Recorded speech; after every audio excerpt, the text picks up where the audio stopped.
তুমি একজন মুসলিম ঘরের মেয়ে, তোমার ইজ্জতের দাম নাই, তোমার সম্মানের দাম নাই, তোমার ইজ্জত আবরুর দাম নাই। তুমি কেমন করে নগ্ন হয়ে বাইরে ঘুরতে পারো? তুমি কেমন করে একটা অমুসলিম ছেলের সাথে প্রেমের সম্পর্ক করতে পারো? কিভাবে তুমি একটা অমুসলিম ছেলের সাথে বেড়ে যেতে পারো? তার সামনে তোমার তোমার পায়জামা কেমন করে খুলতে পারো তুমি? আমার ল্যাঙ্গুয়েজ আপনি রাগ করেন না।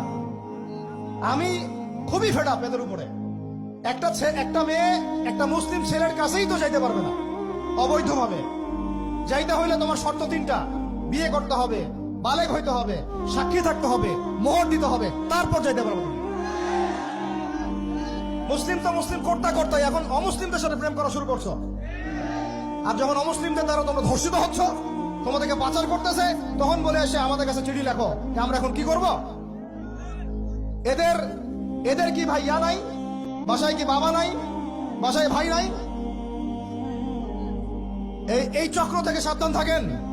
আর আমাদের সমাজে যারা দায়িত্বশীল, রাষ্ট্রের যারা দায়িত্বশীল, যারা উপরের লেভেলে আছেন, এই বিষয়গুলোর উপর কঠিন দৃষ্টি দেওয়ার জন্য আমি রিকোয়েস্ট করব।